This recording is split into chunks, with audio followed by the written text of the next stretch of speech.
Breaking news में बड़ी खबर आपको बता दें, आज बिहार विधानसभा चुनाव पहले चरण के लिए नामांकन की प्रक्रिया शुरू हो गई है। जहां दूसरी ओर देखा जा रहा है कि एनडीए और महागठबंधन की तरफ से अभी तक किसी भी उम्मीदवार का नाम घोषित नहीं किया गया है। नामों की सूची अभी तक नहीं आई है। बैठकों का दौर जो है लगातार जारी है। वहीं दूसरी ओर प्रशांत किशोर ने अपने 51 उम्मीदवारों के नाम की सूची जारी कर दी है। इस मामले में ज्यादा अपडेट के लिए मेरे साथ मेरे सहयोगी नवेंदु जी मौजूद हैं। सर, आज पहले चरण के लिए नामांकन की प्रक्रिया शुरू हो गई है, क्या कुछ चल रहा है बिहार की राजनीति में?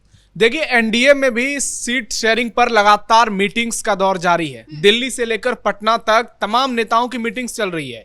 दूसरी ओर महागठबंधन में भी देर रात मुकेश सहनी तेजस्वी यादव से मिलने पहुंचे थे। उन्होंने कहा है कि 90% बात लगभग फाइनल हो चुकी है, 10% पर चीजें अटकी हुई है। लेकिन यही 10% है जो पिछले 8-10 दिन से अभी तक कुछ तय नहीं कर पाया है। एनडीए की अगर बात की जाए तो एनडीए में सब कुछ फाइनल है। सिर्फ और सिर्फ इस बात पर मुहर लगनी है कि चिराग पासवान कब हामी भरते हैं। कल ही धर्मेंद्र प्रधान के साथ उनकी मुलाकात हुई। नित्यानंद राय उनके घर पर पहुंचे, उनसे मिले, दोनों मीडिया के सामने आए। तो नित्यानंद राय से पूछा गया क्या कुछ बातचीत हुई, तो उन्होंने कहा कि हम दोनों के चेहरे पर मुस्कान देखकर आप अंदाजा लगा लीजिए कि सब कुछ ठीक है। और चिराग ने भी यही बात दोहराई। चिराग ने भी कहा कि सब कुछ ठीक है। तो लग रहा है कि चिराग मान गए हैं। लेकिन शायद 3-4 ऐसी सीटें हैं जिन पर चिराग दावा कर रहे हैं और वो सीट या तो बीजेपी की है या तो जेडीयू की है। इस वजह से बातचीत अभी अंतिम दौर में है और थोड़ी अटकी हुई है। इन बातों पर जैसे ही मुहर लग जाएगी, कल तक में एनडीए की पहली सूची आ सकती है। कहा जा रहा है कि बीजेपी, जेडीयू, हम, चिराग पासवान की पार्टी और कुशवाहा की पार्टी एक साथ ये लोग प्रेस कॉन्फ्रेंस करेंगे और एक साथ ही तमाम प्रत्याशियों का ऐलान करेंगे, चाहे जितने लोगों के नामों की ये लोग घोषणा करें, क्योंकि ये जनता को मैसेज देने की कोशिश में है कि हम लोग एकजुट हैं। वहीं दूसरी ओर मुकेश सहनी लगातार डिप्टी सीएम का रट लगाए हुए हैं। सीपीआई एमएल भी कहा जा रहा है कि अब नाराज हो गई है। दीपांकर भट्टाचार्य कह रहे हैं कि हमारा स्ट्राइक रेट सबसे बेहतर है, तो हम कम सीटों में क्यों माने। सीपीएम या फिर सीपीआई का स्ट्राइक रेट उतना अच्छा नहीं था, 2-2 सीटें जीती थी। लेकिन सीपीआई एमएल 12 सीटों वाली पार्टी है। दूसरी ओर तेजस्वी यादव लगातार मीटिंग्स पर मीटिंग्स कर रहे हैं। लेकिन अब यह जानकारी आई है कि लालू यादव को जिम्मेदारी दी गई है कि जो बात अटकी हुई है उस बात पर अंतिम मुहर लगाई जाए। यानी महागठबंधन में भी अंतिम में तेजस्वी को लालू यादव के पास ही जाना पड़ा है, क्योंकि वो लगातार बातचीत का दौर तो जारी है लेकिन उस तरह से मैनेज नहीं कर पा रहे हैं चीजों को। संजय यादव और तेजस्वी यादव लगातार लोगों से बातचीत कर रहे हैं और वही दोनों सर्वे सर्वा पार्टी में बने हैं। लेकिन इस बात से लेकर नाराज चल रहे हैं आरजेडी के तमाम समर्थक जी। यानी कि जो डोर उलझी हुई है अब वो लालू के हाथों में थमाई जा रही है निश्चित तौर पर, और लालू यादव ही तेजस्वी की नैया को पार लगा सकते हैं टिकट बंटवारे में। आप देख लीजिए कि लालू यादव को लेकर अभी भी आरजेडी के कई पुराने कार्यकर्ता हैं जो जमीन से जुड़े हुए हैं या जो पार्टी से लंबे समय से जुड़े हुए हैं, वो लालू यादव की बात को नकारते नहीं हैं। लालू यादव को जिस तरह से मानते हैं, कई लोगों के लिए लालू यादव भगवान जैसे हैं। तो ऐसे में तेजस्वी यादव उन लोगों से सामंजस्य नहीं बिठा पा रहे हैं। वहीं आप देखिए दूसरी ओर कहा जा रहा है कि नीतीश कुमार की पार्टी के सभी उम्मीदवार फाइनल हो गए हैं, बस सूची आना बाकी है। और एक बड़ी खबर आपको बता दें कि अनंत सिंह मोकामा से चुनाव लड़ने जा रहे हैं जेडीयू के टिकट पर। तमाम कयासों पर विराम लग गया है। अनंत सिंह ने खुद ऐलान कर दिया है कि 14 अक्टूबर को वो नामांकन करेंगे और जेडीयू से चुनाव लड़ेंगे। अटकलें लगाई जा रही थी कि अनंत सिंह जब जेल से बाहर आए तो निश्चित तौर पर चुनाव लड़ेंगे और छोटे सरकार के नाम से पूरे बिहार में मशहूर हैं। उनकी पत्नी नीलम देवी अभी विधायक हैं। हालांकि 2020 में वो आरजेडी के टिकट पर चुनाव लड़ी थी और जीती थी, लेकिन 2024 में जब बहुमत परीक्षण हुआ था तो उन्होंने पाला बदल लिया था और वो एनडीए के खेमे में आ गई थी। अनंत सिंह 2005, 2010, 2015 3 बार विधायक रहे। 2015 में तो निर्दलीय विधायक जीते हैं। उसके पहले वो जेडीयू के बहुत ही खास चेहरों में से एक थे नीतीश कुमार के। इसलिए अनंत सिंह के आने से कहें तो सीधे तौर पर एनडीए ने भूमिहार वोटों को साध लिया है। पूरे भूमिहार जाति अब अनंत सिंह के साथ जुड़ने के लिए इच्छुक है। वहीं अनंत सिंह के आने से न सिर्फ मोकामा की सीटों पर असर पड़ेगा, बल्कि पटना, मुंगेर, लखीसराय, इन तमाम जिलों में अनंत सिंह का बहुत ज्यादा इंपैक्ट होने वाला है। क्योंकि अनंत सिंह की एक इमेज ये भी है कि वो जो कह देते हैं भूमिहार समाज उस बात को मानता है। और एक और बड़ी खबर आई है कि योगी आदित्यनाथ बिहार में चुनाव प्रचार के लिए आ रहे हैं और 1 दर्जन से ज्यादा रैली वो बिहार में करेंगे।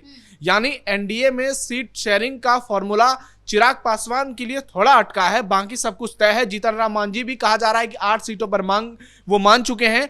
15 सीटों वाली 20 सीटों वाली जो उनकी थ्योरी थी वो सिर्फ और सिर्फ चिराग पासवान पर दबाव बनाने के लिए किया जा रहा था। और अंदर खाने ये खबर है कि ये सब चीज बीजेपी और जेडीयू के इशारे पर ही हो रहा था, ताकि चिराग पासवान जो रट लगाए बैठे थे 40 सीटों की, उनको किसी तरह नीचे लाया जाए। हालांकि चिराग भी मान गए हैं 24 से 26 सीटों के बीच ही फैसला होने जा रहा है, लेकिन बात सिर्फ अटकी है 2-3 सीटों के लिए, चाहे वो गोविंदपुर की सीट हो जहां से वो राजू तिवारी को लड़ाना चाहते हैं, ब्रह्मपुर की सीट हो जहां से वो संसदीय बोर्ड के अपने साथी हुलास पांडे के लिए लगातार वकालत कर रहे हैं, मटिहानी की सीट मांग रहे हैं, जमुई की चकाई सीट मांग रहे हैं जहां से सुमित सिंह जो मंत्री हैं वो चुनाव लड़ेंगे जेडीयू से। तो चिराग पासवान की डिमांड कुछ ऐसी है जिस पर लगातार बातचीत का दौर जारी है। चिराग को लग रहा है कि एनडीए में उनको ज्यादा वो सीटें दी जा रही है जहां पर उनके जीतने की संभावना कम है। ऐसे में नीतीश कुमार ने भी अपने सारे उम्मीदवारों को लगभग एक तरह से इशारा कर दिया है। जैसे सुल्तानगंज में ललित नारायण मंडल जो प्रोफेसर है उनका टिकट फाइनल हो चुका है, विजेंद्र प्रसाद यादव का टिकट फाइनल हो चुका है, तमाम बड़े नेता जितने भी हैं जेडीयू के सभी को कह दिया गया है कि आप चुनाव लड़ रहे हो। बीजेपी से भी लगभग फाइनल हो गया है। जैसे ही चिराग मान जाएंगे वैसे ही एनडीए की पहली सूची सामने आ जाएगी।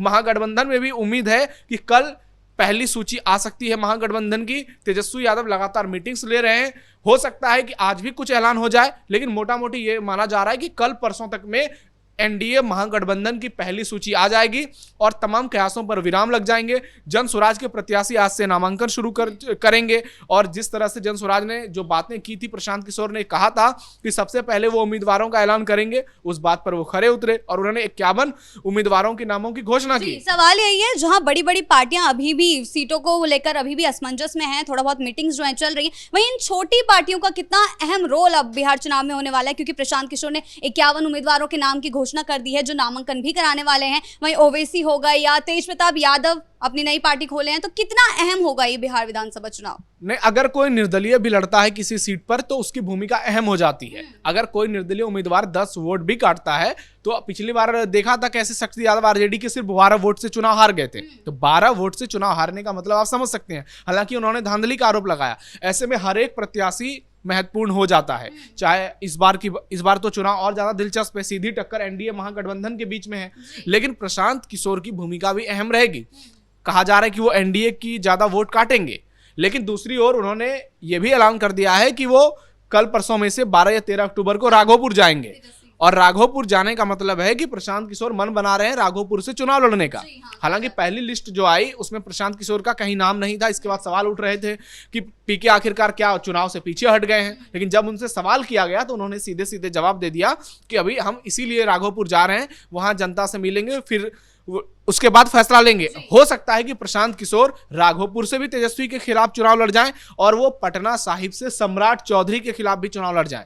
ऐसी चर्चा है, अंदर खाने बातचीत चल रही है। तो चुनावी माहौल पूरी तरह से सेट हो चुका है। जैसे ही एनडीए की पहली सूची आएगी, महागठबंधन की सूची आएगी, उसके बाद जबरदस्त वार पलटवार का दौर एक दूसरे पर जारी हो जाएगा और चुनावी महासंग्राम पूरी तरह से कहें तो महाभारत में बदल जाएगा। जी, बिहार विधानसभा चुनाव नजदीक है, ऐसे में किसका पलड़ा अभी भारी दिखाई दे रहा है? क्योंकि तेजस्वी भी लगातार योजनाओं की घोषणा कर रहे हैं कि अगर हमारी सरकार बनी तो हम ये करेंगे। नौकरियों की अभी हाल की उनकी घोषणा है, तो किसका पलड़ा अभी भारी दिखाई दे रहा है, एनडीए का या महागठबंधन का? देखिए, तेजस्वी यादव ने जो प्रेस कॉन्फ्रेंस किया है, जो सरकारी नौकरी के वादे किए हैं, वो हास्यास्पद है।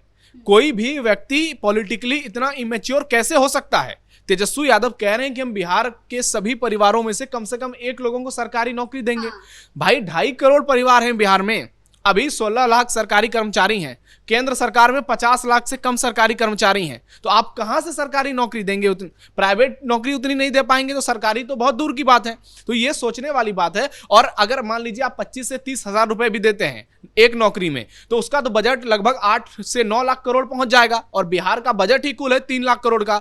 तो ऐसे में तेजस्वी यादव ये चुनाव के समय में जो इस तरह से आकर उन्होंने जनता को गुमराह करने की कोशिश की है, वो मैसेज लोगों में चला गया है कि ये सिर्फ और सिर्फ लोगों को बरगला रहे हैं, ये गुमराह करने की कोशिश कर रहे हैं। क्योंकि ये बात तो सोच से ही परे है कि 2.5 करोड़ लोग सरकारी नौकरी करेंगे। और अगर आप रोजगार और नौकरी भी मिलाकर देंगे, सरकारी नौकरी और रोजगार को भी मिला लीजिए, तो क्या यह संभव है? जब केंद्र सरकार ये नहीं कर पा रही है, मोदी की सरकार 2014 में जब आई थी, उससे पहले पीएम मोदी ने कहा था कि हम 2 करोड़ नौकरी हर साल देंगे, लेकिन वो संभव नहीं हो पाया। उसी तरह से जब वो पूरे देश की बात करते हैं, वहां संभव नहीं हो पाया, तो क्या ये बिहार में संभव हो पाएगा? तो तेजस्वी यादव की दिक्कत क्या है कि उन्हें नॉलेज की कमी है, वो पॉलिटिकली अभी तक मैच्योर नहीं हुए हैं। राहुल गांधी से बेहतर तरीके से वो चुनावी रणनीति बना जरूर रहे हैं, लेकिन कुछ ऐसा बोल रहे हैं संजय यादव के दबाव में, संजय यादव की स्ट्रेटेजी कह लीजिए, कि तेजस्वी यादव से वो लगातार घोषणाएं करवा रहे हैं। और तेजस्वी जो दावा कर रहे हैं कि पिछली बार जब मैं डिप्टी सीएम बना था तो 5 लाख सरकारी नौकरी मिले थे, तो भाई फैक्ट चेक करने पे पता चलता है कि वो नीतीश कुमार की नौकरियां दी गई हुई हैं। जब सीएम नीतीश कुमार हैं, लगातार वो नौकरियां दे रहे हैं, अभी तक 20 साल में उनका दावा है कि उन्होंने 8 से 10 लाख सरकारी नौकरी दी है, तो आप वहां पर कैसे आके नौकरी दे देंगे? क्या नीतीश कुमार से ज्यादा आपका कद हो गया था सरकार में? तो ये सोचने वाली बात है। और एनडीए के लोग पूछते हैं कि अगर आपने जो दावे किए हैं आप सामने लेकर के आइए, आपने किसको किसको नौकरियां दी है। तो सिर्फ हवाई बात करने से कुछ नहीं होता है, लॉजिकल बात करनी चाहिए पॉलिटिक्स में। और इसीलिए प्रशांत किशोर की बातों को लोग पसंद करते हैं, भले ही उनको वोट ना दें, क्योंकि लोगों को लगता है कि वो लॉजिकल बातें करते हैं। दूसरी ओर आप तेजस्वी यादव को देख लीजिए कि 2.5 करोड़ नौकरी रोजगार देना, क्या ये बात मतलब पेड़ पे कहीं नौकरी लगी हुई है या कोई नौकरी बांट रहा है कि आओ हम तुमको नौकरी देते हैं?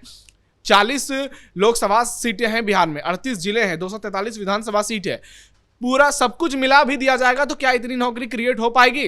और ये जो दावे कर रहे हैं कि हम एमएनसी कंपनियों के साथ टाई अप करेंगे, हम इन्वेस्टमेंट लाएंगे बिहार में, तो आप जब तक डिप्टी सीएम थे तो आपने कितने इन्वेस्टमेंट लाए और बिहार में कितनी एमएनसी कंपनियां हैं? क्या इतना बजट हो जाएगा कि 9 लाख करोड़ रुपए, 10 लाख करोड़ रुपए पैसे आ जाएंगे और बिहार के बजट से 3 गुना ज्यादा पैसे आपके पास होंगे? तो ये सब फालतू की बातें हैं, जनता ये बात मान चुकी है। हालांकि नीतीश कुमार भी बड़े बड़े दावे कर रहे हैं, वो भी कह रहे हैं कि हम 1 करोड़ लोगों को नौकरी रोजगार देंगे 25 से 30 में। तो जैसे ही चुनाव आता है, पॉलिटिकल पार्टी इसी तरह से, कोई भी पार्टी हो वो इसी तरह से दावे करती है, वादे करती है, ताकि जनता जो है उसकी ओर आकर्षित हो। लेकिन लोगों को पता है कि कौन हमारे हक की बात कर रहा है और कौन हमें बेवकूफ बना रहा है। अब चुनाव बहुत नजदीक है, बहुत जल्द फैसला हो जाएगा। जी बहुत बहुत धन्यवाद आपका इन तमाम जानकारियों के लिए। तो बिहार विधानसभा चुनाव की जंग शुरू हो गई है, सभी दल अपने अपनी जमीनी स्तर को मजबूत करने में जुट गए हैं। देखना यह होगा आगे चलकर बिहार की सियासत और कितनी गर्माती है, क्या कुछ देखने को मिलता है, इस पर हमारी नजरें जो है बनी रहेगी। ब्रेकिंग न्यूज में फिलहाल इतना ही। कैमरा पर्सन कुणाल के साथ मैं शिवानी रतूड़ी, कैपिटल टीवी बिहार।